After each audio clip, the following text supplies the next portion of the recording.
This is a really interesting one. If we can make our machine learning models more efficient, in other words, fewer neurons, fewer calculations, smaller, that's the idea here. We can save energy, which is clearly an environmental benefit. Now, a lot of people have been trying to move to the cloud, but the cloud prices are going up. I'll show you a little bit of this here in a second. And some people are trying to move their models off the cloud into the edge. And in some cases, they can maybe even move some of those models down into microcontrollers, so very small pieces of hardware. Basically, anything, any ML model can probably be made somewhat more efficient by some careful tuning or some various techniques. And what are we doing here? In large measure, what we're doing is we're saving electricity. And why is that important? Well, in a data center, a classic typical data center, over half of the electrical consumption of the data center is cooling. Those processors generate a lot of heat, and you have to spend a lot of electricity to cool them down to where they don't overheat.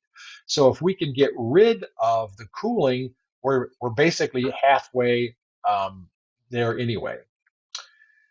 So let's talk about ChatGPT in particular. Now, the numbers I'm going to show you here, these are estimates. The actual numbers have not been made public, but these seem like a pretty reasonable set of estimates. There's two real processes that go on with a model like ChatGPT. One of them is the training. There's a lot of people who've talked about it takes a lot of compute power to train some of these very large models. How much? Estimates are 1.3 gigawatt hours. How much is that? That's about how much 130 US homes use annually. So each time we train it, that's how much energy we're going to burn. Now, we're only going to do that once or a small number of times, but it's a big cost, but it's not going to add up it's not going to be repeated frequently. The other operation we do a lot more times, and that's to run a query against the trained model. How much energy does that take? Somewhere estimates are between 1.7 and 2.6 watt hours. How much is that? I want you to imagine that you've got a switch on your desk, and that's how you can control where the electricity is going. And you can flip it one way, and it runs a light bulb, and you can switch it the other way, and it runs a ChatGPT query. So if you've got that hooked up to a 150-watt incandescent bulb, a typical query means you're going to be in the dark for two-thirds to 1 minute. Not a lot of time, but not insignificant either. However, if you've already made the switch to LED lightings, those are like 14 watts. And so now for each query, you're going to sit in the dark for 7 to 11 minutes.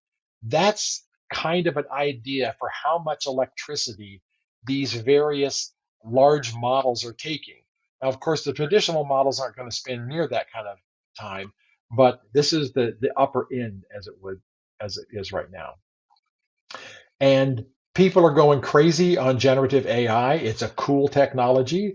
By 2027, I've seen estimates that the entire AI sector, so all of the models, all of the machine learning that's being done on the planet, will consume somewhere between 85 and 134 terawatt hours annually.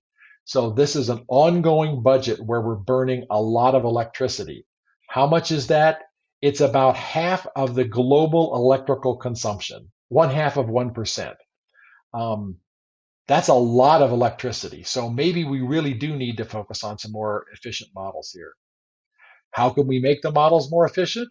One way to do it is if we take the compute devices out of the cloud where we have to do all the cooling and distribute them physically throughout the environment. And if they're sitting where they can kind of cool naturally, just in their natural environment, well, like I said, we've gotten rid of about half of the electrical costs of it. And with IoT, that's what we want to do. We want to move processors away from the central thing out towards the edge or the far edge.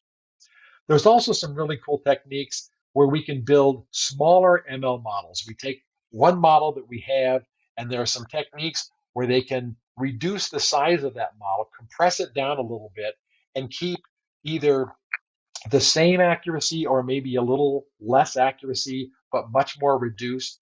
TinyML is one technique that you can use to do that. The other one is model quantization. There's a lot of variations of it. One of them is instead of doing all these floating point calculations, which takes a lot of CPU power, we can convert many of them to integers and use integer arithmetic rather than floating point arithmetic. And we can do some savings there. So that's another way that we can get some environmental benefits for AI.